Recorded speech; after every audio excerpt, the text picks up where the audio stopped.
ازيكم يا حلوين؟ عاملين ايه؟ يا رب تكونوا بخير. فيديو النهارده هنشوف فيه طاقة الكراش ليكي لبرج الجوزاء. هنشوف طاقة الكراش، هل بيفكر فيكي؟ شايفك ازاي؟ في عنده مشاعر اتجاهك؟ عايز يقولك ايه رسايله ليكي؟ يلا بينا كده. بس قبل ما نشوف الفيديو، اللي مش عامل متابعة يعمل متابعة، ونحط لايك حلو وشير كتير مع اصحابنا وكومنتات احلى يا حلوين. يلا كده نقول بسم الله ونشوف طاقة الكراش ليك يا برج الجوزاء.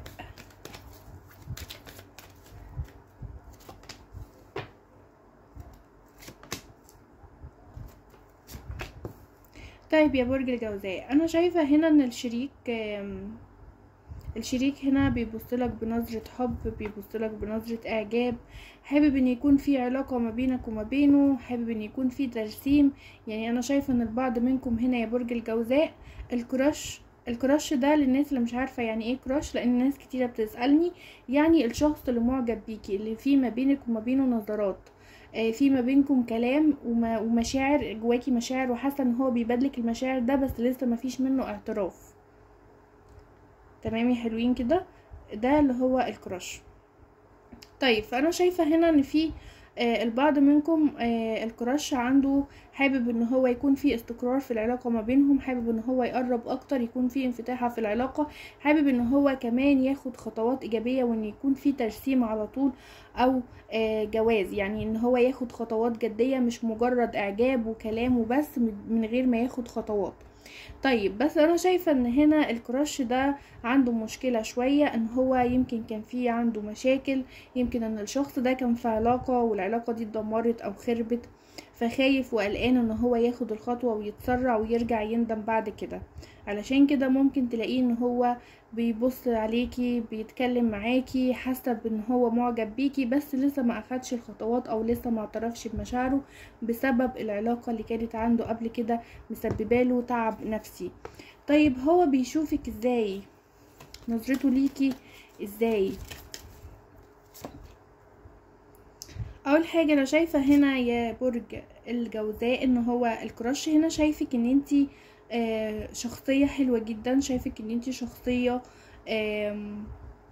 هتكوني محفز كبير ليه في حياته، ان انتي هتساعديه في حاجات كتيرة، ان انتي هتقفي جنبه في حاجات كتيرة، ان انتي هتكوني كمان سبب في تقدمه ونجاحه في شغله، في دراسته، في امور كتيرة. عموما انتي شايفك ان انتي هتكوني السند والظهر اللي تقفي جنبه وتدعميه وتساعديه في كل امور حياته عموما. شايفة كمان هنا ان هو شايفك ان انتي مش هتتفقي مع اهله. يعني الكراش هنا شايف ان ممكن الاهل يرفضك، او ان اهله ما يقتنعوش بيكي، او ان يبقى فيه اختلاف عليكي مع الاهل.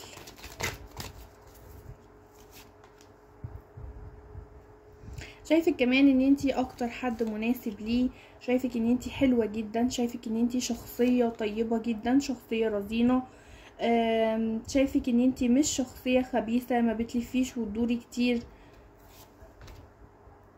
شايفك كمان ان انتي هتكوني ام صالحة لاولاده، زي ما قلتلك هنا في الاول ان هو عايز على طول ان يكون في استقرار، ويكون عنده بيت، ويكون في جواز وترسيم للعلاقة. علشان كده برضو هنا هو بيبصلك بنظرة ان انتي هتكوني ام صالحة لولاده، وان انتي هتكوني يعني زوجة مناسبة ليه. تعالي كمان نشوف هنا رسايله ليكي يا برج الجوزاء.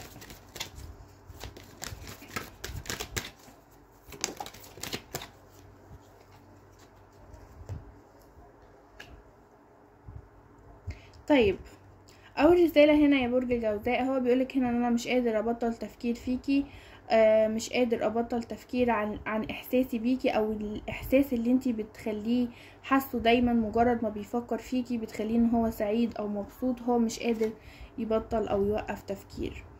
عنده خوف كمان ان هو يسيبك، او ان هو يبعد عنك وبعد كده يرجع يندم او يزعل ان هو بعد عن العلاقة دي او تخلى عن العلاقة. الشخص ده كمان عنده شغف اتجاهك، وعايز يعني ان هو يكون معاكي بأي شكل. الشخص ده يعني شايف ان انتوا، او بيعتقد ان انتوا هتكونوا كويسين او شخصين رائعين جدا مع بعض. فانا شايفة ان هو بيبصلك بنظرة حب، شايف ان انتوا هيكون في حاجة حلوة ما بينك وما بينه، بس خايف ان العلاقة دي ما تستمرش. ويمكن خوفه ده زي ما قلنا في الاول ان كان عنده علاقة منهارة ومسبباله مشاكل، فخايف ان العلاقة ما تستمرش زي ما حصل معاه قبل كده. وبيقولك هنا كمان ان هو خايف ان هو يفتح قلبه تاني ليكي ويتأذى مرة تانية. ده بيأكد لنا ان الطاقة بتاعته اللي ظهرت معانا في الاول ان هو كان في علاقة ومنهار وتعبان بسببها، وخايف ان هو يفتح قلبه وياخد خطوات ليكي ويقولك على مشاعره بسبب كده. طيب يعني هنا هو عنده مشاعر اتجاهك وبيفكر فيكي وبيبصلك بنظرة حلوة. يا برج الجوزاء، هو هنا طاقته حلوة جدا اتجاهك، نظرته حلوة، عايز استقرار، شايفة ان طاقته ايجابية اتجاهك جدا، بس مستني الوقت المناسب. ده طاقة الكراش بالنسبة لك يا برج الجوزاء. اتمنى الفيديو يكون عجبكم، واكتبولي الفيديو الجاي حابين يكون عن ايه او عن برج ايه. اشوفكم الفيديو الجاي، سلام يا حلوين.